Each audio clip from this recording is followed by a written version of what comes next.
una magnífica tarde para todas las personas que nos están escuchando en este momento. Vemos que en Zoom tenemos 52 personas para comenzar esta charla sobre Bolívar. La va a hacer el historiador payanés, escritor Víctor Paz Otero. Él nació, como dije, en Popayán, es sociólogo, pero él le quita la S y dice que es ociólogo. Es una persona que se dedica a escribir fundamentalmente.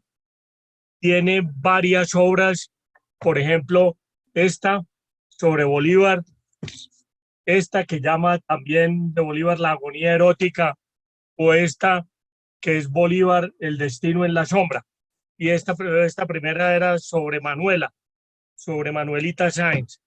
Es un gusto para nosotros tener una persona tan conocedora de la vida de Simón Bolívar como es Víctor Paz Otero, que también ha escrito otros libros sobre Santander, sobre el general Mosquera, sobre el general Obando, sobre el general Miranda, en fin, una serie de libros que dicen muy a las claras quién es en la bibliografía colombiana Víctor Paz Otero. Pero quiero comenzar con una oración, digamos, una arenga que hizo en Bolivia José Domingo Choquehuanca y que tiene 7 renglones. Me voy a permitir leerlos. Hizo Dios de salvajes formar un gran imperio y creó a Manco Cápac. Pecó su raza y lanzó a Pizarro. Después de 3 siglos de expiación, ha tenido piedad de la América y os ha creado a vos. Sois, pues, el hombre de un designio providencial. Nada de lo hecho hasta ahora se asemeja a lo que habéis hecho. Y para que alguno pueda imitaros, será preciso que haya un mundo por libertad. Habéis fundado 3 repúblicas que en el inmenso desarrollo a que están llamadas elevan vuestra estatua a donde ninguna ha llegado. Con los siglos crecerá vuestra gloria como crecen las sombras cuando el sol declina. Víctor, ¿se le fue la mano a Choquehuanca en el elogio? No, yo no creo que sea elogio, es descripción casi profética. Y yo creo que la gloria de Bolívar ha crecido mucho más que su sombra. Tan es así que el hecho fundamental de la historia contemporánea latinoamericana sigue girando en parte muy significativa en torno al impacto que la figura de Bolívar proyectó sobre nuestro destino geopolítico y geocultural. Entonces es claro que tiene sus elementos retóricos. Eso me hace recordar una frase de Nietzsche que dice: los poetas mienten demasiado, enturbian el agua para que aparezca profunda, pero si se le quitan algunos ornamentos típicos de la retórica de la época, es una buena visión, bonita, además bonita, elegante, pero rescato es la capacidad de visión de futuro que tuvo aquel indígena famoso de Bolivia. Sí. Y eso, sí, realmente su gloria. Pero Víctor, dentro de esa concepción geopolítica que todavía está vigente, ¿podemos decir que Bolívar fue un hombre de izquierda o de derecha? Mire, la derecha y la izquierda son categorías de una lógica plana, de un espacio que es plano. En ese tiempo y desde hace varios siglos esas categorías han funcionado no para orientar, sino yo creo que para desorientar lo que es la comprensión del fenómeno político. La comprensión del mundo en este instante yo creo que requiere, reclama e implora una especie de lógica esférica. Mirar las situaciones desde muchos puntos de vista. Esa visión izquierda, derecha, centro es una visión puramente ideológica. Las ideologías son muy buenas para ladrar, para protestar, pero no muy útiles para comprender la totalidad del fenómeno histórico. Entonces, Bolívar en ese sentido es superior a esa propia limitación del pensar ideológico. Entonces, por eso tenemos un Bolívar de izquierda, un Bolívar de derecha, un Bolívar de centro, un Bolívar casi anarquista, un Bolívar para todos los gustos. El hecho es que, es decir, es tan compleja, tan profunda, tan enriquecedora la proyección y la figura de Bolívar que desborda esas categorías y ha servido para que de él se haga un uso a veces perverso, a veces elogioso, a veces retórico, a veces lúcido, a veces perverso. Entonces sabe, por ejemplo, que a Bolívar le rinde culto Álvaro Uribe, Chávez, Manuel Marulanda, y sería interminable y extenuante la lista de personas que han utilizado desde diferentes vertientes ideológicas a Simón Bolívar. Eso habla, es decir, de la complejidad y de la profundidad de su pensar político. En ese sentido, hay momentos en que Bolívar podría decir instantes, en que fue de izquierda, inclusive monárquico, otras en que fue de derecha, otras en que fue un libertador y un liberticida, un hombre de una cantidad de implicaciones políticas, culturales, morales, filosóficas, que no cabe en una categoría limitativa como esas de centro, derecha o izquierda. Esa sería una aproximación al significado. Miremos a Bolívar en los comienzos. ¿Dónde empieza la vida política de Bolívar? ¿En la conspiración de los mantuanos en 1808 o en la conspiración de la Casa de la Misericordia en 1810? No, pues sí, no, es que no se puede, digamos, categorizar de una manera tan precisa, tan definida. El hombre nunca es cualquier hombre, uno va haciendo. Y Bolívar se fue haciendo políticamente al ritmo un poco de las circunstancias subjetivas, de su propia internalización de valores políticos, de valores filosóficos, y al ritmo de las circunstancias políticas de la época.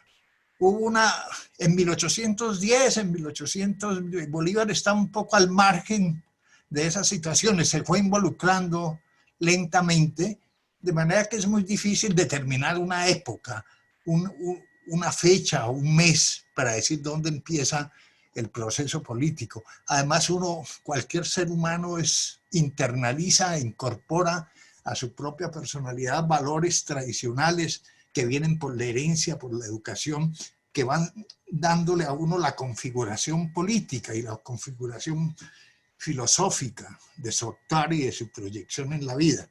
Es decir, sí, pero hay un momento en el cual él sale a la vida política. Sale al escenario político. Al escenario político.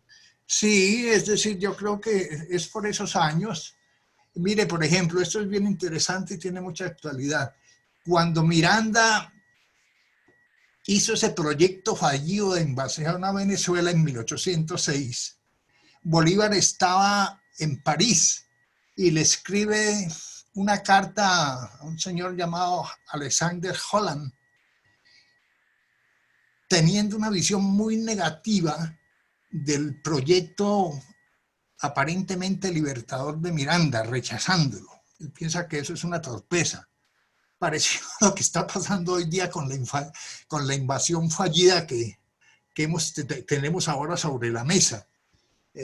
Entonces, pero después rectifica esa posición.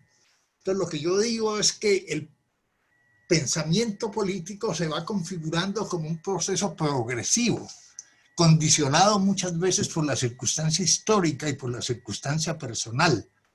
Entonces, la aparición de Bolívar realmente, el momento, digamos, fundamental de la aparición de Bolívar es cuando él le propone a la Junta de Caracas financiar el viaje a Londres como diplomático, que va en compañía de Andrés Bello, que había sido su maestro y que eran casi contemporáneos, y de López Méndez. Él va a Londres con credenciales de diplomático, además le dan el título de coronel para que tuviera más estatus su presentación frente al gobierno británico. Esa es realmente la primera gran aparición política de Bolívar. que afortunadamente o desafortunadamente no cumplió las expectativas que se esperaron de él, porque todo indica que ni siquiera leyó los requerimientos que quería la Junta para que él propusiera frente al gobierno británico lo que querían los venezolanos en ese momento. Allí, es decir, esa es la primera aparición estelar, pero que tuvo una importancia fundamental, porque a Bolívar, más que ser diplomático, lo que le interesó fue ponerse en contacto con Miranda, a pesar de que pocos años atrás había estigmatizado la posición política de Miranda. Pero entonces en 4 años él transforma ese pensamiento y cree que Miranda es el hombre eje para encauzar, orientar y liderar el proceso revolucionario que se estaba dando en Venezuela. Ese viaje a Londres como diplomático y el contacto de Bolívar con Miranda es el que determina realmente la inmersión de Bolívar en el caótico mundo político de la época. Él sale de Londres, llega Miranda a Venezuela, él participa de las tropas de Miranda, Sí, está en Puerto Cabello y termina entregando a Miranda. ¿Tú cómo sí. ves ese aspecto de la historia en donde Bolívar encabeza una rebelión para capturar a Miranda y entregárselo a los españoles? Vea, eso tiene varios enfoques para el análisis. Aquí quiero hacer un comentario que para mí es muy importante. Cuando tú me presentas a mí como historiador, yo, entre otras cosas, rechazo esa categoría y esa categorización por algo muy simple. No soy historiador. Yo fundamentalmente soy un escritor y la literatura le agrega otra dimensión a la historia. Entonces, cuando yo hago el análisis de esa circunstancia tan dolorosa que determina realmente la traición, la entrega de Bolívar, la entrega de Miranda por Bolívar a los españoles, recurro a otro tipo de enfoques. Allá hay un fenómeno muy complicado, político, militar. Él había perdido Puerto Cabello, eso derrumba psicológicamente a Bolívar. Las cartas que le escribe a Miranda en ese momento son son la expresión de un desgarramiento existencial muy profundo para Bolívar.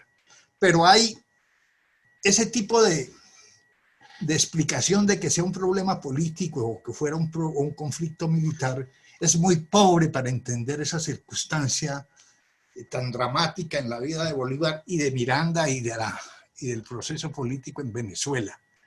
Entonces yo recurro, y creo que es válido, esa es la función del escritor, buscar universos más amplios de explicación. Recurro a categorías casi de orden psicoanalítico. Venga, que esto es una historia que creo que es sugestiva. Bolívar, ustedes saben, no tuvo en su infancia un referente paterno. Su padre no lo conoció propiamente, murió cuando Bolívar tenía 3 años. Él mismo dice que su madre y su padre fue la negra Hipólita. Entonces, hoy que los psicólogos han explorado la importancia de la figura paterna como referente para la formación de la personalidad del niño, Bolívar traslada esa figura a Miranda a través de un proceso muy largo, porque Miranda se empieza a convertir en un mito en el imaginario de toda Venezuela, sobre todo de los mantuanos. Y Bolívar, es decir, se engolosina con la leyenda de Miranda. Y para él se convirtió en una obsesión conocer a Miranda, tratarlo, destruir el mito o internalizar el mito. Y la motivación fundamental de ese viaje a Londres era conocer a Miranda y el encuentro de él. Por primera vez en la casa de Miranda, que yo lo relato con mucho detalle en mi novela, habla un poco de lo que fue ese proceso. Entonces es así que el hombre estaba obnubilado por la presencia de Miranda. Tan es así que lo invita, casi le insiste con tosudez a que tiene que venirse. Y le rendía un culto un poco fetichista. era su figura paterna y lo trae, le paga el viaje, le trae el archivo y todo eso. Entonces aquí, desde el punto de vista psicoanalítico, y eso lo dice Freud, es el elemento fundamental en la interpretación de ese complejo, es decir, dice que el hombre tiene que matar al padre, porque matando al padre mata toda una serie de elementos que tienen prisionera su personalidad. Tiene que matar al padre para poder existir. Metafóricamente todos tenemos que matar al padre porque el padre es un referente de autoritarismo, de imposición de valores, de conductas psicológicas, sociológicas, de todo tipo. Entonces, en Bolívar en ese momento se le presenta la coyuntura de su derrota en Puerto Cabello, que era una vergüenza. Él se sentía avergonzado frente al padre que cumplió mal la... Entonces alegan toda una cantidad de cosas, que Miranda se estaba robando parte del tesoro. Dicho sea de paso, así como muy honrado no era Miranda. Hay una cantidad de episodios que lo condenan sin ningún rumor de calumnia. Era también un adicto a su majestad el dinero. Y todo se creó esa leyenda. Entonces Bolívar, que era un derrotado, lo acusa de que Miranda se había comportado no valerosamente, no militarmente digno en el enfrentamiento con Monteverde. Las excusas siempre existen para justificar un problema que es una especie de fantasma psicológico que anula la personalidad del otro. Entonces mi interpretación de ese hecho incluye el aspecto militar, el aspecto político, el aspecto cultural y el aspecto psicológico. Es decir, esa es la diferencia entre un escritor y un historiador. El historiador cree que la historia es el fluir de categorías abstractas, que es la economía, que es la estrategia, que son los valores políticos, que son los valores ideológicos, y deja por fuera al hombre, que está padeciendo ese caos valorativo en su alma. Entonces el escenario en que se mueve un escritor es fundamentalmente el escenario, el espacio interior del ser humano, porque la historia toda en su conjunto y en síntesis es el escenario donde el hombre realiza su tarea, cualquiera que ella sea. Es decir, los hombres son los que hacen su historia. Marx diría que, pero las condiciones sociales lo condicionan, pero es el hombre, es decir, el que toma. Entonces tú sí estás de acuerdo en que la entrega de Miranda es una mancha sobre la vida de Bolívar. Por supuesto, es una traición abierta, oscura, oscura, terrible, que los bolivarianos la han justificado a través, como hacen los historiadores, a través de elementos de tipo político, ideológico, estructural, y nunca manejan el campo de lo psicológico o de lo psicoanalítico. De hecho, ¿pero qué son? ¿Existe el hecho moral o es una interpretación que uno hace del hecho moral? Aquí viene, que ese hecho en sí, es decir, desnudo de interpretación, es un acto asqueroso, repugnante de traición humana. Pero a su vez, si uno lo categoriza así, y eso es una categorización pues emocional, se me fue la paloma. Si uno lo categoriza así, entonces todos los hechos son justificables. Pero es que lo que pasa es que el hombre también, más que un animal racional, es también un animal moral.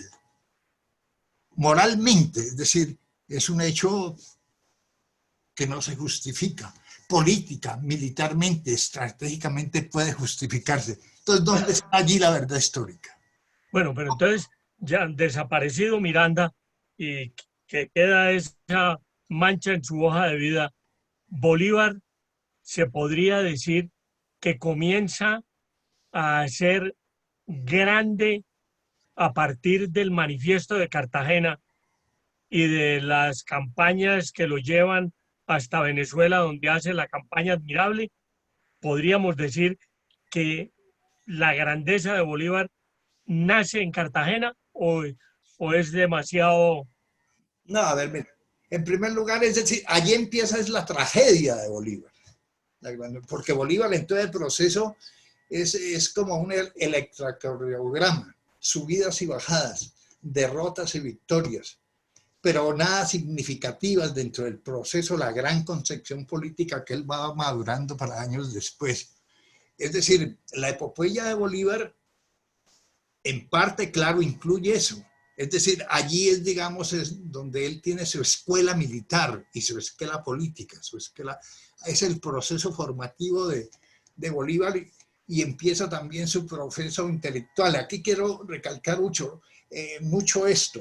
Bolívar, en lo que podríamos llamar con las categorías contemporáneas, no es un intelectual, pero era un hombre de una inteligencia intuitiva extraordinaria, era un visionario, sin lugar a dudas. Esto es interesante porque la gente cree que Bolívar, digamos, era un portaestandarte del pensamiento de avanzada, digamos, de lo que era la izquierda en su época. El pensamiento ilustrado, el pensamiento de los enciclopedistas, de los materialistas franceses, que Bolívar, por supuesto, los conocía, no muy bien de lectura. Además, toda la vida se la pasó, la mayoría de la vida de Bolívar es en un caballo, y en un caballo es muy jodido leer, o en bicicleta. Pero el hombre tenía un talento intuitivo, una capacidad de comprender intuitivamente que la intuición, entre otras cosas, los científicos empíricos y racionalistas creen que la intuición es una cosa como barata. Pues yo soy de los que creo que la intuición es la epistemología de lo profundo. Se comprende mucho más intuitivamente el movimiento de la realidad y la historia a través de la intuición que a través de datos empíricos. El hecho en sí es un hecho muerto si uno no lo intuye y no lo incorpora dentro de una estructura de significaciones muy amplia. Bolívar fundamentalmente es un intuitivo, y más que un intuitivo utilizo la categoría que usa nuestro querido viejo Unamuno, era un sentidor. La ciencia siempre ha creído con un desprecio irracional que el único conocimiento proviene del conocimiento científico, pues esa es la tesis más estúpida y más científica. Entonces la religión no da conocimiento, la poesía no es conocimiento, otras formas de pensar que no utilicen el método científico no dan conocimiento, es muy torpe. Por eso el intelectual es tan limitativo, porque cree que la teoría es la que configura los elementos de un conocimiento verdadero. Eso no es sostenible. Pero Víctor, el Manifiesto de Cartagena no es el primer gran documento que escribe Bolívar. Sí, sin duda, y después viene la Carta de Jamaica, y son fundamentalmente manifiestos de orden sociopoético y sociopolítico, porque lo que hace atractivo, fascinante, el hechizo carismático de Bolívar nace de su palabra, de su comportamiento y de su percepción del mundo como poeta, no como pensador político. Eso a la gente le parece que es fantasía, y puede que tenga algo de fantasía, pero la fantasía es la que ha movido el mundo. Es decir, entonces lo que yo quiero decir es que parte del atractivo, digamos, del carisma fundamental y extraordinario de Bolívar radica en buena y significada parte en la capacidad de manejar un lenguaje poético, porque ese lenguaje poético no es excluyente con la percepción política del mundo en otra dimensión. Sí, espero no haber... pero el problema de Bolívar escribiendo es que Bolívar escribía como él cargaba una imprenta, para donde iba cargando una imprenta, y él decía, en unas partes una cosa y en otras partes otra cosa. Por eso es que si usted coge la obra de Bolívar, le sirve a los de la izquierda, a los del centro, a los de la derecha. Pero eso lejos de ser una desvirtud, es una virtud. Es decir, ¿quién ha dicho que la coherencia justifica cualquier cosa? La contradicción es la que dinamiza no solamente la historia, sino la personalidad humana. Un hombre que no se contradice es una hueva. Así de, es que yo digo estas cosas así porque yo me eduqué en Bulgaria, pero ¿cómo así? Y la contradicción es la base de la vida, el conflicto es lo que genera conocimiento y la reflexión sobre el conflicto. Es que pensar que uno no se contradice es como si uno tuviera el libreto de su vida escrito en el ADN. Eso es un simplismo total. El derecho a la incongruencia, el derecho, es decir, a la contradicción, es precisamente lo que amplifica la capacidad de conocer otras dimensiones de la realidad. Y claro, Hagamos aquí un paréntesis de lo que es la vida, eh, digamos, cronológica de Bolívar y hablemos de una persona que estuvo muchísimos años en su entorno y que tuvo mucho que ver con él, que fue Simón Rodríguez. ¿Cómo ves tú la influencia de Simón Rodríguez en Simón Bolívar? eh, tengo muchos puntos de vista. Yo creo que muy poca gente conoce este libro. Ve, tan de buenas que lo tengo aquí. ¿Sabe qué es? ¿Cuál? Muéstramelo, súbelo un poquito. Súbelo, súbelo. No, hay un reflejo que no Bueno, lo deja ver. Vive se Bolívar. llama Defensa de Bolívar, escrito por don Simón Rodríguez. Esta es la Hágame el primera favor. edición. Es la primera edición y la defensa de Simón Rodríguez sobre Bolívar está llena de banderillas por todas partes. Este libro, no sé, se publicó por primera vez a través de unos manuscritos encontrados en 1916 en Venezuela. A mí me lo regaló Álvaro Feo Valencia. De aquí le agradezco otra vez este regalo porque es un libro que me dio muchas luces para entender muchos elementos de la personalidad de Bolívar. Esto también, la relación Bolívar-Rodríguez está lleno, atravesada, preñada de leyendas, de fantasías, de suposiciones. No fueron muchos años, eso es puro paja. Es decir, el tiempo en que compartió Bolívar con Simón Rodríguez es mínimo, es una vaina de meses. Se le han inventado una cosa, que él iba a San Mateo con él y que en vez de enseñarle a leer, le enseñaba a montar a caballo y a respirar el aire puro y subirse a los árboles. Y lo convirtió en el Emilio de Rousseau. Eso pues es una fantasía que nace precisamente del imaginario, de la ilustración y de la enciclopedia. Y es una fantasía romántica, porque Rousseau, y en eso sí realmente, claro, las gotas de romanticismo cayeron como un aguacero, como un vendaval sobre el alma de Bolívar, y seguramente el introductor a ese sentir romántico se lo inoculó Simón Rodríguez a Bolívar. Y por supuesto, Bolívar es una figura romántica. Eso, eso también es bien extraordinario y bien significativo. Es decir, la sensibilidad de Bolívar como hombre que se estremece frente a los fenómenos del mundo, los horripilantes y los hermosos frente a la primavera o frente a la sangre, pero eso es romántico. Entonces la dimensión romántica de Bolívar es parte también de la complejidad de su ser humano. Es un ser de una complejidad, es el único tipo tocado de genio en América Latina. Después tal vez Borges. De ahí para de contar. Es que el genio es muy escaso en la historia. Lo que abunda es el mal genio. Hay millones de con mal genio, pero genio unos 2 o 3. Entonces, es que por eso es ese impacto de Bolívar en la vida de todo un continente. Pero ¿cuál es el proyecto político esencial de Bolívar? No era libertar a Caracas. Caracas era una parroquia cualquiera de tercera, como era la Nueva Granada, una aldea sucia, maloliente, de gente vestida de... No, si no se entiende este punto, no se entiende a Bolívar. El proyecto de Bolívar era incorporar a todo un continente que era como una finca de Europa, una tierra vacía era América Latina para Europa, e incorporarla al ritmo, al movimiento de la historia universal.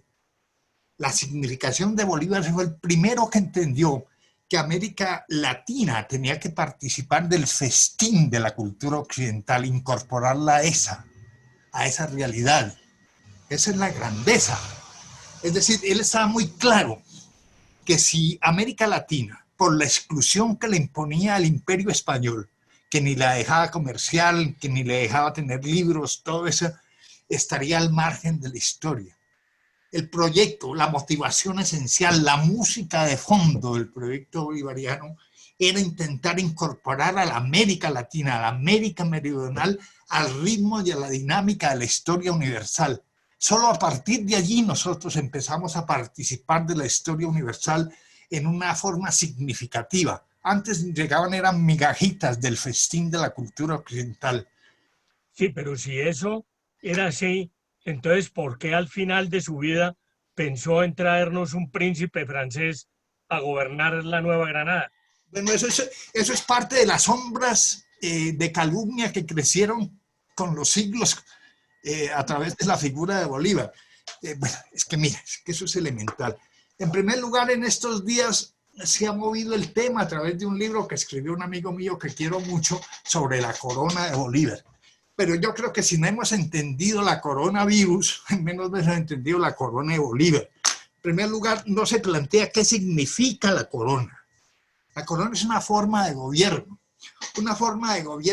que garantizaba unidad continental, y la había logrado. España la había logrado, una unidad continental sobre un vasto territorio que era geografía, una geografía sin historia.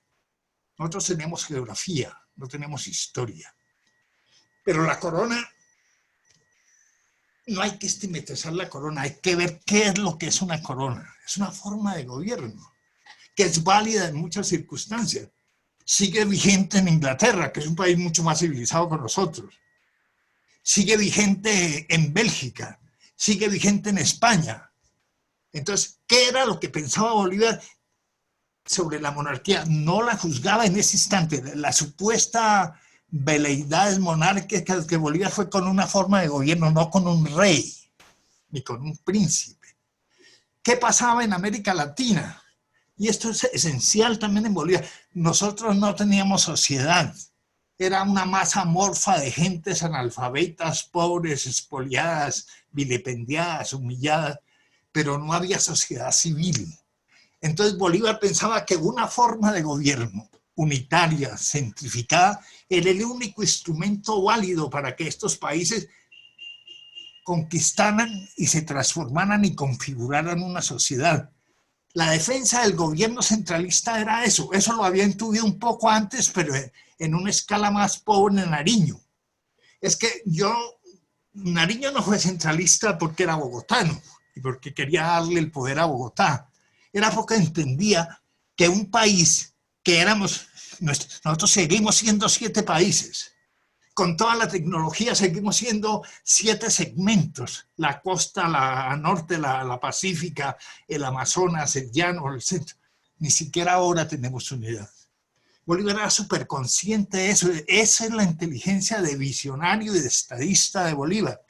Digo, tengo que convertir esta cosa amorfa en una sociedad orgánica, darle unidad. De resto, no teníamos nada. Entonces, la supuesta ambición de Bolívar por una forma de gobierno era que esa forma de gobierno tuviera la capacidad de estimular y alimentar un proceso de construcción de sociedad. Pero no le estaba pasando a Bolívar que por lo que él tanto luchó, que fue por sacar los españoles y sacar un régimen político y cambiar un régimen político por otro, fuéramos después a caer en lo mismo que él había combatido. No, Por eso se le atravesó Santander. eh, es absolutamente, creo que lo contrario. Estoy diciendo, el régimen político, un régimen político que es una forma de gobierno, unos tienen elecciones y todo, en España, es decir, el concepto de monarquía en esa época, en la monarquía antigua, sí podía tener esas veleidades, es decir, que niegan lo que es la democracia, la participación del pueblo. Y entonces una persona, un rey, por eso se le da origen divino, para que el poder que ejerza tenga una legitimidad que no viene del pueblo, sino que viene de Dios. Muy jodidos los escolásticos en ese sentido. Y eso es una tesis que fue válida en su tiempo. Y nadie cuestionaba las monarquías, sino hasta que se hizo la fisura de un pensamiento libre y sobre todo antirreligioso y antiteológico. Pero Bolívar pensaba, es decir, en la monarquía, y además fue un pensamiento pasajero, porque hay de pronto una cierta complacencia allí con Leocadio Guzmán y con otros de las veleidades supuestas de Bolívar con la monarquía. Pero, como le digo, es parte No, de... pero están las cartas de José Manuel Restrepo, en donde José Manuel Restrepo, Sí, pues sí, pero eso es parte, es decir, pues le tuvo que pasar. Es que Bolívar estaba buscando una forma de gobierno que funcionara en un lugar donde no había sociedad. Entonces él no podía descartar la monarquía, porque era muy obvio. ¿Quién había logrado una relativa unidad continental? El imperio, la monarquía española. Entonces él decía, bueno, y la república, sería él también termina diciendo república aérea, y regaña a los leguleyos de la época, los tenues filósofos lo llamaba, que pensaban que una república era una forma jurídica. Y Bolívar les hacía caer en cuenta, no, yo creo que lo debería pensar, tienen huevo, debería haber pensado, vean, una sociedad, la sociedad no es una forma jurídica. ¿Se acuerda de la famosa y hermosa carta que dice, la sociedad nuestra son los llaneros de los llanos, del Orinoco, los pijaos, los indios de tal, habla de que es el componente social. Una república, mire, es que es muy elemental. ¿Qué es una constitución? Uno de los más brillantes constitucionalistas, casi el fundador del constitucionalismo, es Fernando Lassalle, que dice, una constitución es la expresión de los factores reales de poder. Estos tipos, estos leguleyos, sobre todo el bobo ese de Santander, que era un ignorante en éxtasis, y que en su formación jurídica es absolutamente mediocre, un tipo que llega a decir, si en la Constitución se recomienda hacer el mal, hay que hacerlo. Un tipo que dice eso como fuese un jurista. Es un tonto. bueno, pero Bolívar, Víctor, un momentico. ¿Me deja terminar? dele, dele, dele. Entonces, ¿qué era lo que pensaba Bolívar? Que el orden constitucional es un orden formativo, configurante de la realidad social, un orientador. ¿Qué república se iba a poder fundar que tuviera validez, legitimidad, si no había base social? Si era, es decir, una microclase oligárquica y un pueblo analfabeto, que no tenía ni idea ni nada, un pueblo sometido a 300 años de exclusión con todo contacto con el pensamiento. Entonces Bolívar tenía que empezar como estadista y como caudillo ese inmenso proceso de libertar un Pero ¿por continente. qué como estadista no pensó que también tenía un ejemplo en Norteamérica, donde los americanos se inventaron la democracia para el mundo? Y ese era un proyecto que había aquí, eh, el señor Pombo lo había traducido en la Nueva Granada y era conocido por los americanos, por los granadinos. ¿Por qué Bolívar no miró a los Estados Unidos y tenía que mirar a Europa? Ay, ay, ay. Pues sí miró a Estados Unidos. En primer lugar, hace un elogio de la primera fase, dice, este es el país de la libertad racional. ¿Conoce esa carta de Bolívar? Entre otras cosas, la expresión libertad racional es de Miranda, se la plagió a Miranda. Él conoció los Estados Unidos, muy abuelo de pájara, porque conocer ese monstruo es muy extenuante y muy difícil, y en esa época peor. Precisamente, porque él, por ejemplo, cuando hace el diagnóstico de por qué se derrumba la Primera República venezolana, es porque había optado el sistema federalista, ya tenía una experiencia propia de que eso no servía. Es que el problema de la configuración de la sociedad norteamericana es diametralmente distinto a la formación del mundo latinoamericano. En Estados Unidos hubo un trasplante de cultura. Los cuáqueros y toda esa gente que llegó con sus culturas, con su familia y todo. Llegaron con la sociedad en el alma y la trasladaron. Aquí en América Latina no hubo ni asomos de eso. Aquí hubo conquista, barbarie, devastación, genocidio generalizado, etc. Nosotros, es decir, partimos de cero. de la codicia de unos seres que, entre otras cosas, eran seres marginales en la Europa española. Somos hijos de la escoria, entre otras cosas, de la escoria social. Eso es una realidad. También si uno explora los profundos elementos de la tradición, de nuestro genoma, de nuestra herencia, encuentra que todo ese lumpen que vino en la conquista, y aquí creyendo que vinieron nobles. ¿Usted cree que los nobles iban a venir aquí a una aventura que el solo terror de dar el viaje de 3 meses asustaba al más valiente? Pero Entonces, el conde de Casa Valencia vivió en Popayán. sí, pero era el conde, pero es que todo el mundo es conde cuando acaba de orinar. Es que el conde era un título que se compraba. Los títulos se vendían, era parte de los tributos que inventó la corona, como los curas inventaron las indulgencias. Y Lo mismo. Mosquera se sentía parte de la gran nobleza española y hasta francesa. Ah, pero es problema de él. Pero también, pero si hubiera averiguado el apellido Mosquera viene de las moscas, entonces hay que suponer que las moscas son las aristocráticas. Entonces es que si uno no puede tomar las cosas como se dicen, sino es que pensar las cosas no garantiza que se comprendan o decirlas. Entonces uno tiene que hacer análisis de los conceptos que maneja, si no está haciendo retórica. Donde abundan las palabras siempre faltan los conceptos. Entonces, es decir, si uno quiere ser serio en sus análisis, tiene que comprender la estructura íntima de los conceptos. Si no, se queda bailando en fantasías. Bueno, volvamos a la parte cronológica de Bolívar y salgamos de Cartagena, llega a Venezuela y hay el problema con Manuel Carlos Piar. ¿Tú cómo ves la fusilada de Piar frente al avance de Bolívar? Era un rival para Bolívar, era un odio racial de Bolívar. ¿Qué fue lo que lo llevó a fusilar a Manuel Carlos Piar? Entre otras cosas, Piar y Bolívar son parientes.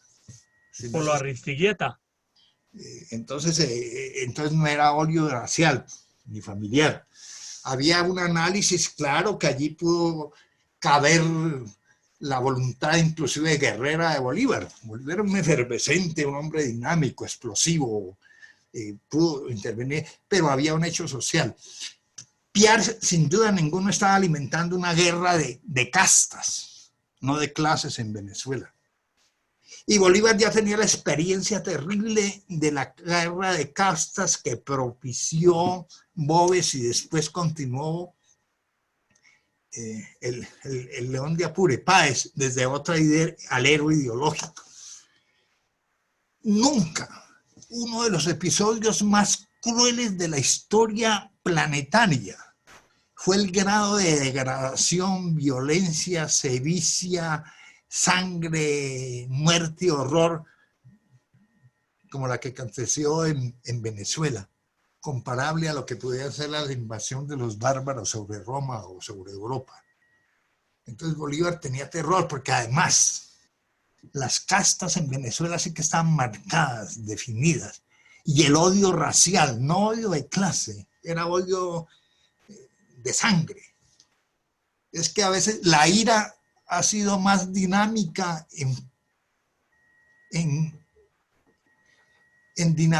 más dinámica en favorecer revoluciones que las propias ideas. Un pueblo con ira es un pueblo irracional, por supuesto, la ira es irracional. Bolívar tenía muy claro eso. Claro que pudo haber celos allí militares, como yo es que Bolívar no era un santo y estaba en una guerra. Él no estaba en una iglesia rezando o haciendo liturgia con ritos. Era una guerra despiadada, violenta. Entonces, si uno no considera, digamos, los aspectos culturales, psicológicos, existenciales, políticos que intervienen en una guerra, pues pierde la capacidad de entender qué es eso. Entonces los militares se tienen celos, eso se ha sido había. Por ejemplo, Bolívar tenía casi un desprecio sobre los militares colombianos. Los trataba de incapaces, casi de cobardes. Las declaraciones que hace en el diario de Bucaramanga son terribles sobre los militares. y entre otras cosas fueron los militares venezolanos sobre los que recayó el peso fundamental del proyecto de la independencia latinoamericana. ¿Qué general colombiano, por ejemplo, tuvo algún papel destacado en los procesos de la Gran Guerra de Independencia? El episodio allí absolutamente marginal de Córdoba, que era un analfabeta, un patán con polainas que lo despreciaba el propio Santander, que era su amigo en su época. Todos hablaron que era una bestia, que un día que se cayó de un caballo se enloqueció. Es que los caballos son peligrosísimos, así como son de hermosos. Entonces lo que yo quiero, es decir, resaltar, es que en esos problemas de una guerra, la muerte, pues la moralidad también cambia. Los valores, una guerra altera todos los condicionamientos y todos los poderes de la normalidad. Es precisamente la ruptura de los elementos. La moral se transforma, la moral sexual, la moral política. Hay que entender una guerra. ¿Por qué el pueblo más culto que hemos tenido en el mundo, los alemanes, llegan a esos estados de brutalidad, de irracionalismo? La tierra de Beethoven, de los grandes pensadores, de Hegel, y llegan a lo que llegaron hace 75 años. Ayer celebraban el fin de la guerra. ¿Por qué? ¿Por filósofo? No. ¿Por qué? Entonces, que la violencia tiene otro tipo de interpretación. La violencia no es la expresión de una lógica racional. Es precisamente la expresión de la irracionalidad humana, y la racionalidad es la negación de la lógica.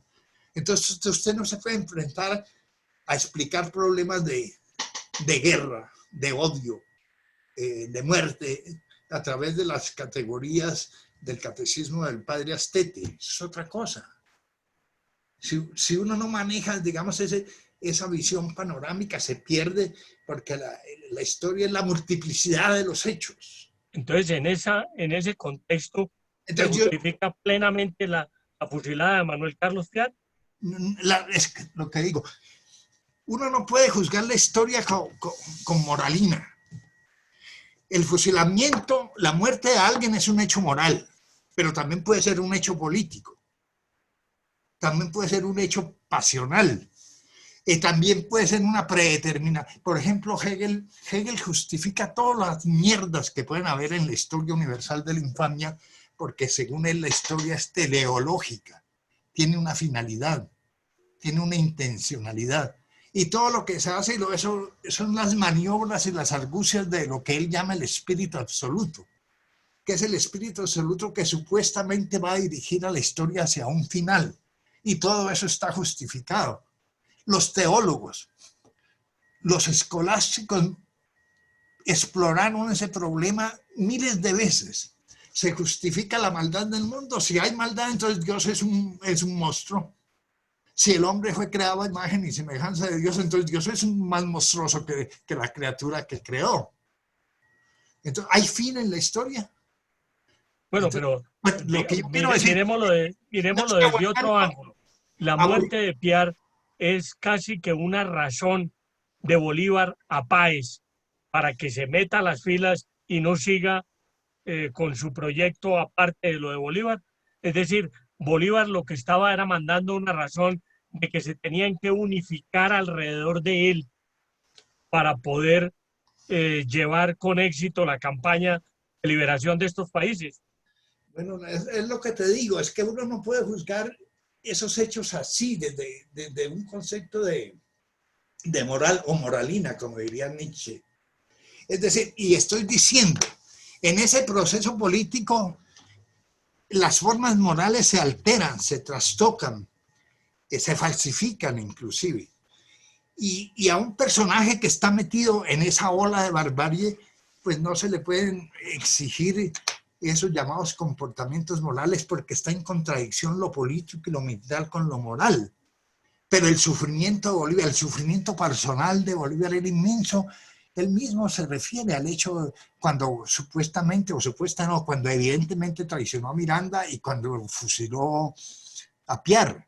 Mire sus cartas. Él dice, esto pudo ser un error. Pero entonces el juicio moral que hace Bolívar es posterior al hecho político.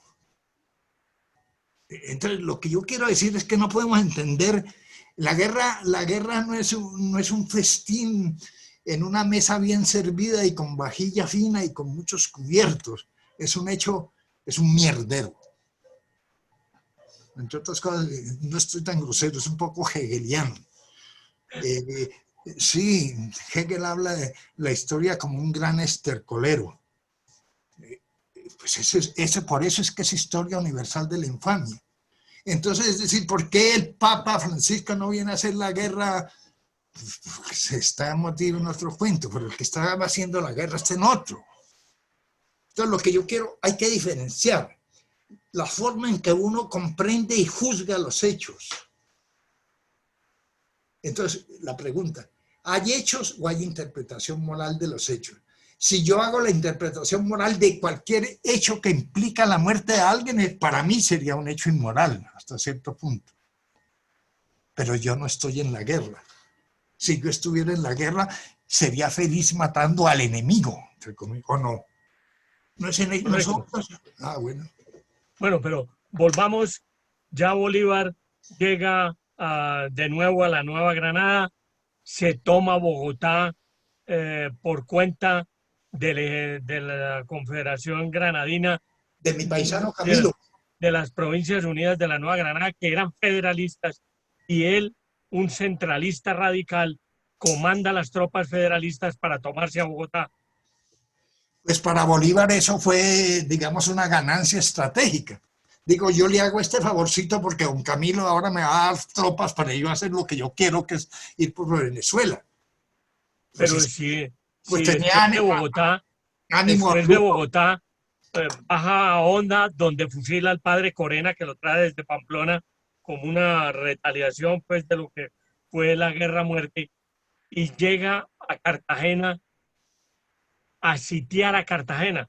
Si Bolívar no le pone sitio a Cartagena para cobrarse unas deudas que tenía de guerra con Manuel del Castillo, de pronto no había debilitado a Cartagena y Cartagena había logrado resistir el sitio de Morillo como había resistido 100 años antes o 80 años antes, no, 60 años antes el sitio de Vernon.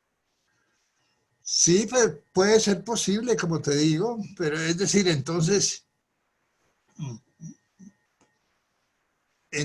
¿cómo explora uno ese fenómeno? ¿Es un hecho personal de Bolívar? ¿Es un hecho político? ¿Es un hecho militar? ¿Es un hecho X? Mira, hay una cosita, es que hay otra cosita importante que yo quiero resaltar. Por ejemplo, Napoleón decía, todo lo que yo he hecho lo hice por mi vanidad. Bolívar, en un plagio indirecto, dice, todo lo que yo he hecho lo he hecho por mi gloria. A mí me parece más elegante gloria que vanidad. La vanidad es un perfume hecho a base de excrementos. La gloria tiene componentes más sutiles. Entonces, claro, pero ¿por qué traigo a cuento esto? Es que uno no puede perder, digamos, la realidad histórica y el contexto del momento histórico y cultural que se vive. Nosotros éramos una sociedad de alguna manera sin individuos. La categoría individuo es muy reciente entre nosotros. Los primeros individuos quiere decir un hombre que refiere su vida a su propia vida, es decir, que hace consciente su existencia. Eso es un fenómeno reciente en el mundo moderno y mucho más reciente en el mundo nuestro. Los primeros individuos que empiezan a salir aquí y son tan escasos son los Miranda, son los Nariños, son los Bolívares, hasta Mosquera puede participar de eso. Antes la gente se definía y se sentía realizado definiéndose como miembro de una casta, de una familia, de una religión, de una ciudad, etc. Y no tenía una concepción de la universalidad de ser individuo. Bolívar era parte de eso. Eso estaba era parte de los símbolos y de los contenidos del tiempo. Eso también hay que tenerlo en cuenta cuando uno analiza la proyección de estos hombres históricos. Eran hombres históricos, también es concepto de Hegel. ¿Qué es el héroe en Hegel? Es decir, el hombre que capta el movimiento de su tiempo, que sabe leer los símbolos del tiempo y su ser personal coincide, es decir, se ensambla con ese entorno cultural que hay, eso lo convierte en hombre histórico. Por eso, es decir, ese culto que se rindió al héroe. Veníamos de una cultura donde el que movía la historia eran los héroes. Usted no puede olvidar eso. Es la Sí, manera de entender la pero historia. ¿tú consideras que lo de Cartagena fue otro error de Bolívar o era una decisión política acertada de él de atacar a Cartagena cuando lo habían mandado a atacar a Santa Marta, no a Cartagena, pero de paso atacó a Cartagena y la debilitó? ¿Eso no fue otro error de Bolívar? Es posible, claro, es posible, pero es una manera de leerlo. Pero también era, él tenía pues ese conflicto con Castillo, pero los errores de Bolívar, si llamamos error a eso, los pudo haber era generado el propio Castillo o Montilla, que estaba de jefe de Cartagena en el momento del sitio. Pero el que llegó a tomarse a Cartagena fue Bolívar, no Castillo. Castillo estaba ahí. Pero es que fue enviada a una misión militar. Es que allí también viene lo que yo digo, que es que la lógica militar es diferente a la lógica política y a la lógica personal. Es decir, él estaba obedeciendo unas órdenes. En ese sentido era militar, cuando yo nunca he creído que Bolívar fue un militar, él fue un guerrero, no un militar. No, él no estaba recibiendo órdenes. La orden era atacar a Santa Marta y sin embargo atacó a Cartagena. No, bueno, digamos, ¿cómo te digo? Yo, pues no sé, es una hipótesis, pudo ser un error, menos un error.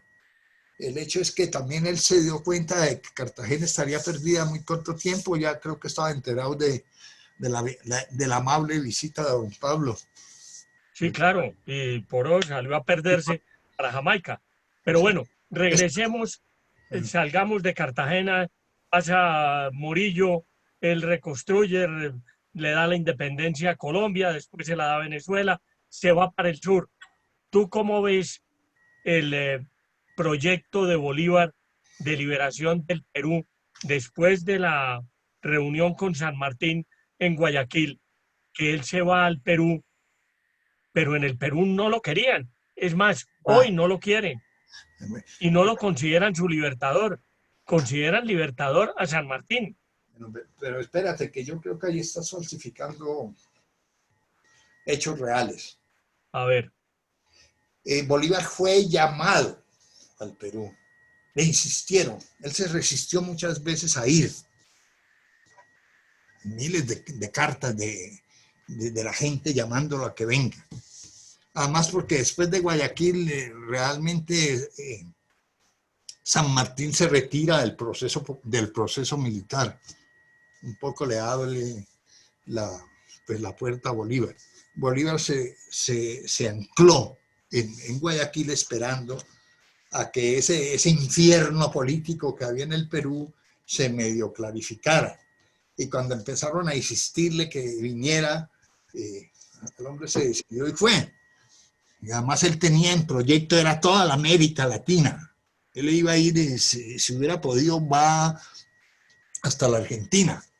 Él no se iba a detener. Eso es lo que nunca entendió Santander, que él decía, pero ¿cómo vamos a hacer la guerra en casa ajena? Y Bolívar le contestaba, no es que la casa no es ajena, es que América es la casa, es toda. pero Pues perdón, Santander estuvo de acuerdo en que se invadiera a Cuba con tropas granadinas.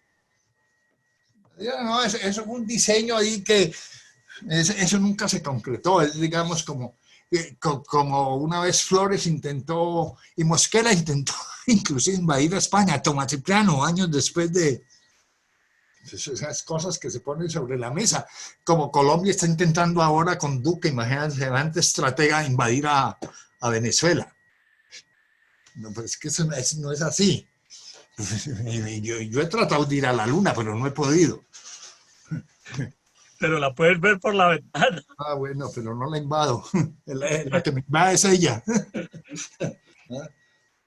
Pues sí. Víctor, esa concepción que tenía Bolívar de presionar por el sur al Brasil y presionar por el norte a Cuba y Puerto Rico, era parte de una estrategia para contener a España, porque sabemos que inclusive el zar de Rusia le dijo a Fernando VII que no siguiera con los intentos de reconquistar América cuando los catalanes le ofrecieron financiar un ejército de 40.000 hombres para volver a reconquistar América. Esa presión que Bolívar hizo en conjunto con México para invadir el Caribe y, y poniendo tropas en el sur, fue una presión contra la Santa Alianza, fue una genialidad estratégica de Bolívar para lograr la paz y lograr que España no volviera sobre las armas hacia la América.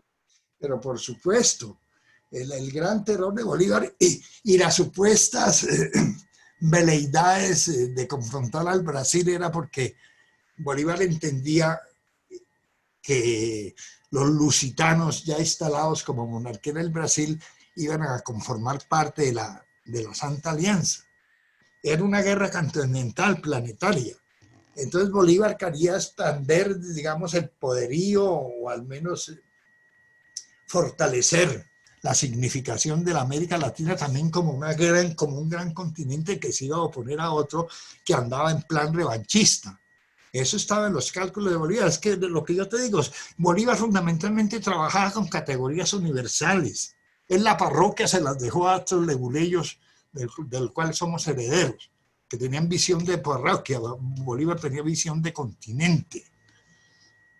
¿Usted cree que un hombre, volvamos a lo humano, un hombre como Bolívar, que era un aristócrata, un hombre con todas las comodidades, que es un fueguista, que es un mujeriego, digamos, como debe serse además, iba a sacrificar todo lo que las supuestas comodidades que regala la opulencia o la riqueza?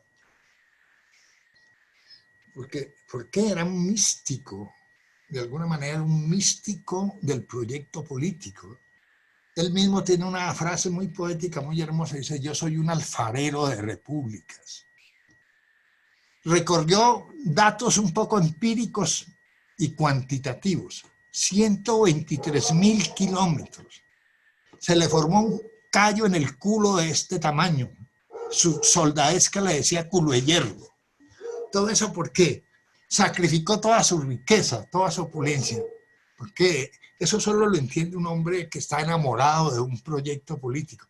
Él se sentía realizador de un ideal.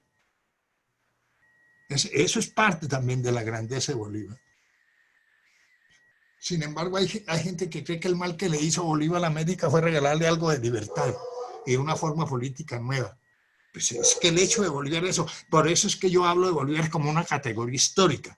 El humano, ese humano Bolívar que le gustaba bailar, que le gustaban sus polvoretes y toda esa cosa, toda esa leyenda de alcobas, eso es un caldo de menudencias, que es interesante porque pertenecen a la vida, pero lo importante de Bolívar, ¿qué es lo que significa políticamente hoy Bolívar? Sigue significando. El chavismo puede ser un hijo bastardo o hasta medio equívoco y retardado, pero es realmente la presencia del pensamiento bolivariano, del chavismo, no de Maduro.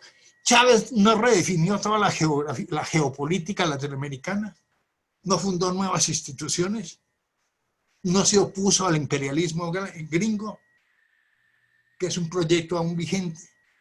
Eso es parte de Bolívar también. Y eso no es ni es especulación, es un hecho concreto. ¿Cuál es el mayor conflicto que tiene una patria nuestra que nació de los delirios de Bolívar ahora? Invadir con mercenarios a un país porque tiene otro sistema político. Bueno, a ver, como ya se nos va acercando la hora de hacerle de recibir unas preguntas de los que nos están escuchando, quiero que terminemos con algo amable sobre Bolívar, candoroso, digamos, que es la figura de Manuela Sáenz. ¿Cuál es la influencia? Tú que escribiste un libro sobre Manuela, ¿qué papel tiene Manuela en la vida de Bolívar? Pues me imagino con muchos, no fue muy largo, de pronto exagerado. Pues. Fíjense que Bolívar solo compartió, Bolívar conoció a Manuelita un 16 de junio de 1822 y él muere 8 años después. La mayoría del tiempo estuvieron separados, pero fue una pasión muy hermosa, sin duda. Yo no sé por qué dentro de esa estupidez machista en muchos conceptos, la gente habla de que detrás de cada hombre hay una gran mujer. Eso de decir que detrás ya es un concepto marginalista y excluyente. Es al lado de un hombre está una gran mujer. Ahí empieza ya la falsificación. Pues claro que fue un amor y pues yo creo que políticamente no fue que influyera mucho. A Manuelita también le han inventado una leyenda, es que hablaba latín, es que hablaba griego, es que leía Plutarco. Hombre, yo no leo una carta de Manuelita y mi hijo cuando tenía 4 años cometía menos errores. Entonces la cultura, es que eso es parte del mito, de los mitos, de la leyenda, pero yo digo también la leyenda forma más de la historia. Yo le voy a pedir que, como habíamos hecho es que en un pseudoensayo antes de, déjeme leer como yo soy, es un escribidor, no un charlador. Déjeme leer. Dele. Le leo una paginita del final de Manuela en homenaje a la mujer. A la mujer. Como el final último. Simón, ahora ya es diciembre y me siento invulnerable ante la nada. En días pasados regresó la muerte. Se llevó a Jonás. La depositó con cierto desprecio casi al borde del desierto. Su cuerpo, que era negro, ahora será blanco, será hueso, tal vez astro dislocado y taciturno. Se me acabó la vida para siempre. Y supongo que ese acabarse de la vida se confunde un poco con este último destello de alegría. Es bueno morir, Simón, con toda el alma y con toda la carne enamoradas. Vendrán por mí, tal vez mañana. Recogerán este cuerpo, esta sustancia ardiente y ultrajada. Recogerán estos harapos sucios. Recogerán el desvencijado cofre donde guardé tus cartas. Me quemarán con todo, con mi tristeza, con todas mis lágrimas lloradas. Me convertiré en humo, en nada. Tus palabras y las mías serán ceniza, memoria transmutada en puro olvido. De este último incendio, solo el amor, ese amor nuestro, vivirá por encima de esta historia y de esta infamia. Morir es recobrarte, sino Simón de sombras y de nadas. Simón amado, escucha bien que esta es mi última plegaria. No me protejas nunca con tu gloria. Bésame, bésame toda, que yo besaré con toda mi ternura tu trágica soledad de héroe. Y entonces tal vez entenderemos que habernos vencido para amarnos era la verdadera gloria, la gloria única, la gloria de ser libres para merecer la historia. Oiga, Víctor, hay unas preguntas que se las traslado del público. Jorge Leal pregunta, algunos autores consideran que sin Francisco de Miranda no hubiera habido revolución bolivariana.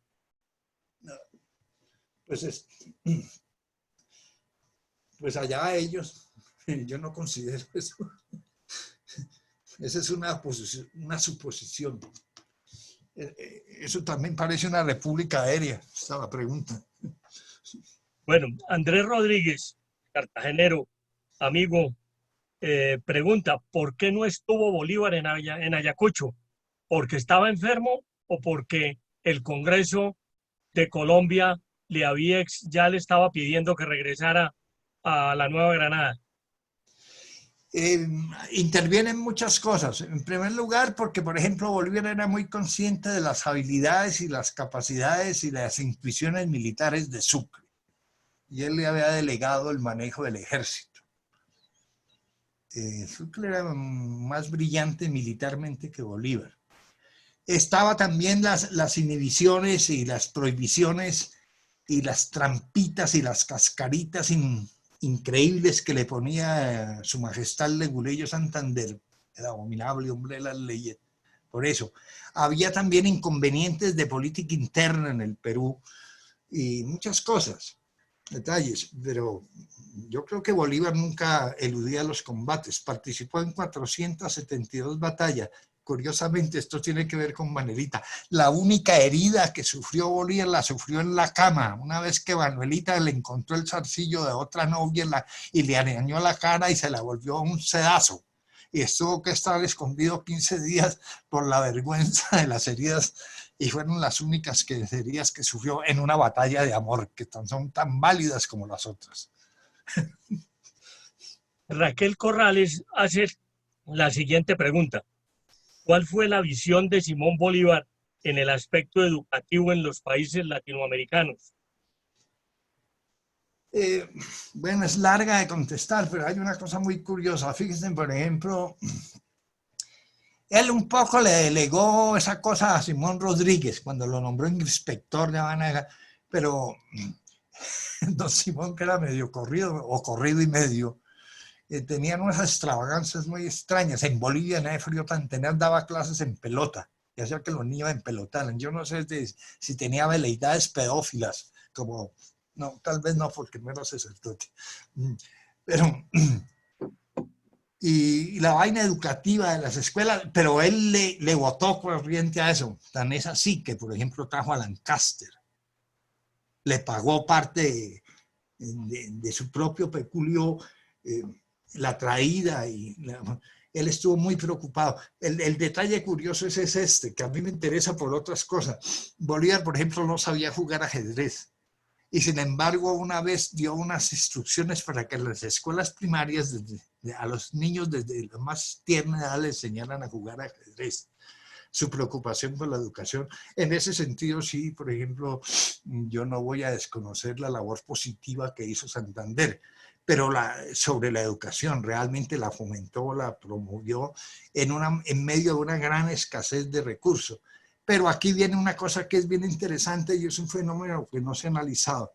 ¿Cuál era la preocupación fundamental de Santander por propiciar la educación? Porque él quería una cultura laica, que era, por supuesto, importante y necesaria. En ese sentido, él fue un masón muy eficiente y muy eficaz.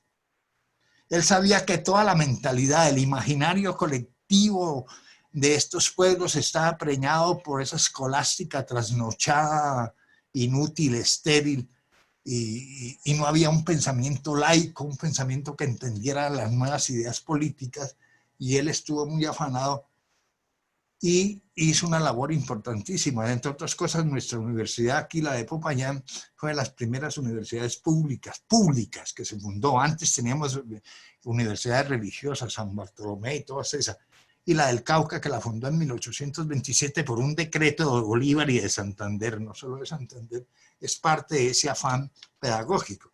Para ellos era fundamental, para todos los que tuvieron capacidad de dirigencia y orientación de la vida social.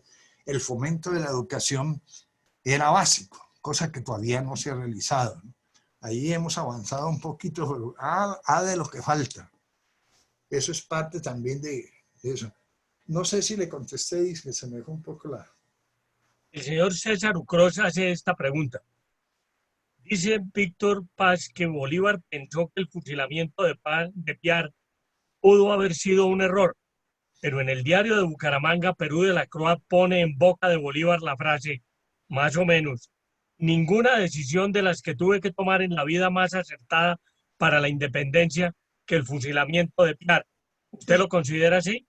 Sí, pero eso fue lo que le expliqué. Él decía que el fusilamiento de Piar le había significado evitar una guerra de castas que hubiera sido de una devastación, de un terror, de un genocidio generalizado en Venezuela. Entonces, él de alguna manera lo justifica políticamente, pero moral, emocionalmente le duele. También hace referencia a eso varias veces. Hay una pregunta que dice aquí una persona que no la veo identificada. Dice, Bolívar, como se ve en el diario de Bucaramanga, era un jugador de póker y Santander, como se ve en la biografía de Laureano Gómez, era un jugador de ajedrez, Bolívar un trastorno disocial y Santander un psicópata. Bolívar, como se ve en el diario de Bucaramanga, era un jugador está repitiendo lo mismo. Bueno, diga, lo que jugaba Bolívar era tresillo, no póker. Y jugaban eso, que era un juego de cartas. A raíz de eso hay un conflicto de tipo personal en una partida de tresillo de Bolívar y Santander, que Bolívar estaba ganando esa noche como nunca y Santander, que era un tacaño en éxtasis también. Pues estaba, no sé, como molesto de que Bolívar estuviera ganando tanto y los estaba desplumando, como dirían entre jugadores. Entonces Bolívar hizo un comentario sarcástico: por fin me está tocando algo del empréstito inglés. Eso pues... ¿Ah? Sí, bueno. Víctor, ¿tú conoces este libro? Sí, lo conozco. De Isidoro Medina Patiño, Sí, nuestro buen amigo que bogotano que vive en Pasto, que sí, tiene una librería allá. me lo, Eh, me lo regaló hace poco el comandante de policía, bueno, el coronel. este libro se llama Bolívar, genio bipolar. Sí, que es ¿Tú la crees que de Bolívar, Torres. ¿Ah? tú crees que Bolívar era bipolar? Sí, le gustaba el polo sur y el polo norte.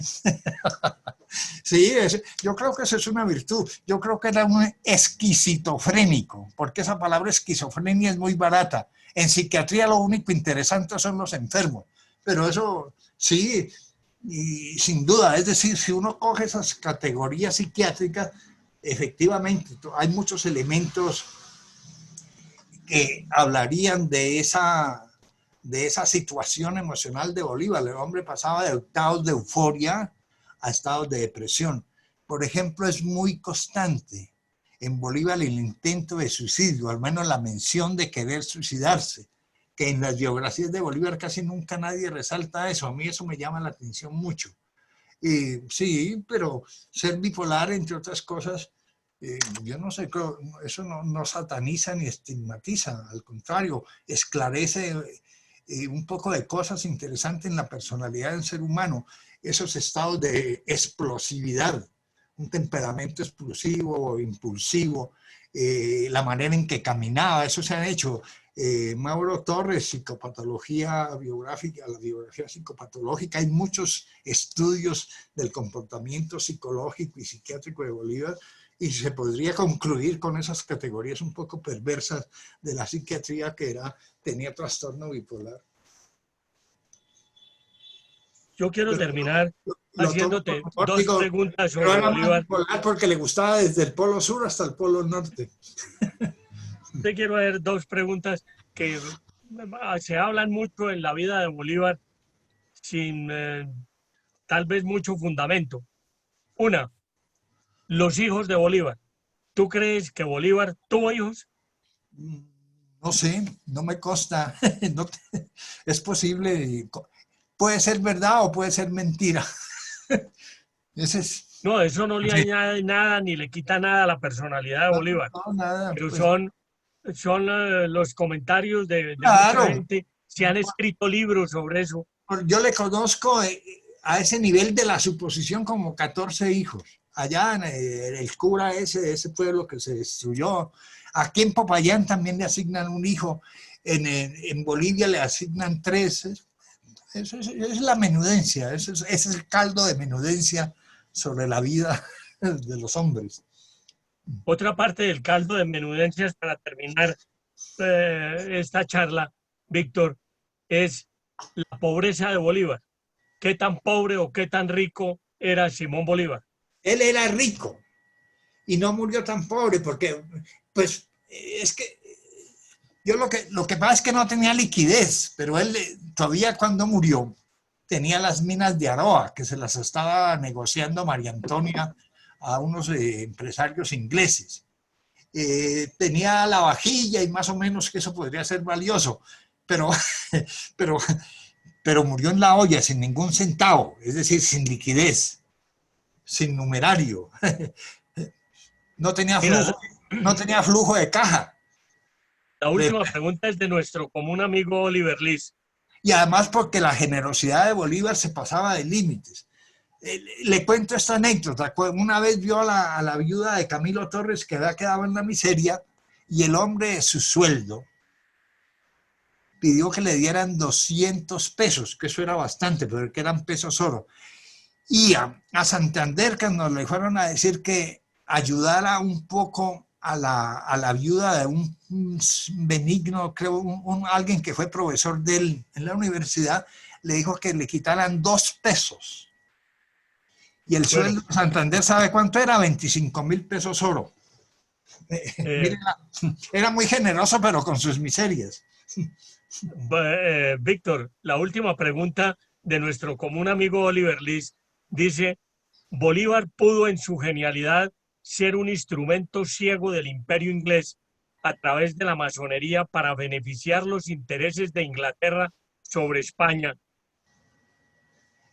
Esa calumnia, ni tan calumnia, se la asignaron fue fundamentalmente a Miranda, y que tiene bastante de cierto. Miranda fue un funcionario con sueldo por muchísimos años del imperio inglés. Solo en Venezuela renunció al sueldo que le daban los ingleses, pero renunció porque le exigió a la Junta de Gobierno que le pagaran el sueldo de gran general. Pero él siempre vivió, además Miranda, y eso no le quita que tenga también su proyección histórica y su grandeza, era una especie de caballerito de industria. Él tumbaba al que se le atravesaba, él mismo lo cuenta, no es calumnia. Por ejemplo, es impresionante la cantidad de sucesos de ese tipo con el dinero, y vivía como un sibarita. Inclusive Napoleón hace una referencia y se escandaliza del lujo en que vivía Miranda. Una vez se robó, él en una batalla se apoderó de la ciudad belga de Amberes, y se robó porque se encontró un tesoro gigantesco religioso y se lo trajo a París y me imagino que lo vendería en prenderías o a los anticuarios. Vivía con un lujo faraónico.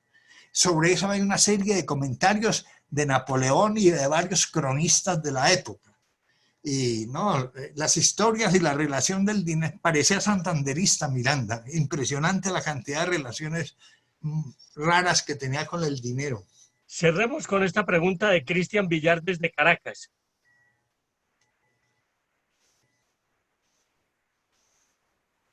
¿Por qué Bolívar decretó a Ocaña como capital de todas las naciones liberadas en la Gran Convención de Ocaña de 1828?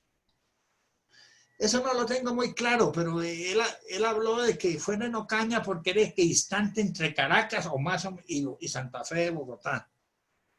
Porque digamos, Bogotá se había convertido en una capital excluyente y consideró a Caracas y a Venezuela como una especie de territorio marginal. Entonces parte, digamos, de la rabia venezolana contra Bogotá y contra la Nueva Granada se explicaba por eso. Los consideraron como ciudadanos de segunda y los recursos no llegaban. Y bueno, y una capital gobernando a un territorio tan lejano no era eficiente, ¿no? Eso es parte del conflicto, pero eso tiene mucha tela de dónde cortar. Uno no tendría, digamos, una precisión minuciosa y de los elementos clandestinos que funcionan en ese tipo de decisiones, ¿no? Bueno, demos aquí por terminada la charla con Víctor Paz Otero. Muchísimas gracias, Víctor, por esta participación en Tardeando con la Historia del Festival Internacional de Historia, y démosle la palabra a nuestro presidente para que cierre esta intervención y nos invite a la próxima charla el sábado 9, hoy es 9, el sábado 16. El próximo sábado a las 4 de la tarde. 16 de mayo. Víctor, mil gracias, muy amable. Pues yo quiero darte, pues por supuesto, las gracias. Fue muy amable el diálogo Espero no haber lastimado susceptibilidades, pero yo soy así, ya no quiero cambiar. Sí, soy un poco irreverente y tal, y emocional, y es que yo soy bipolar. Muchas gracias, Víctor. Oh, muy amables.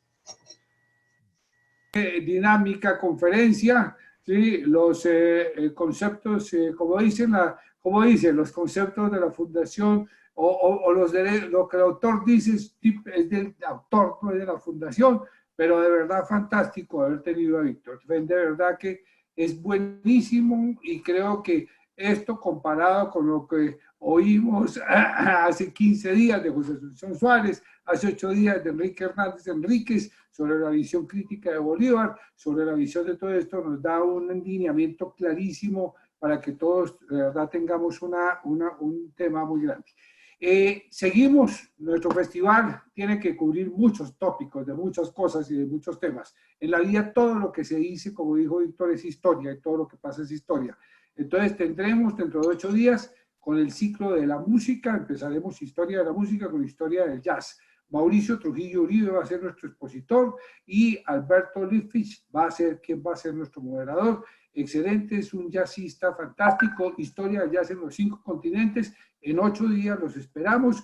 Víctor, espero que el jazz te guste también. La música acompaña muchas cosas, entonces bienvenido, Rodrigo, y a todo nuestro auditorio. Muchísimas gracias y ha sido un gustazo haber tenido a todo este grupo maravilloso. Buena tarde. Muchas gracias. Feliz fin de semana. Muchas gracias a todos por asistir. Los vemos el próximo sábado. Feliz fin de semana.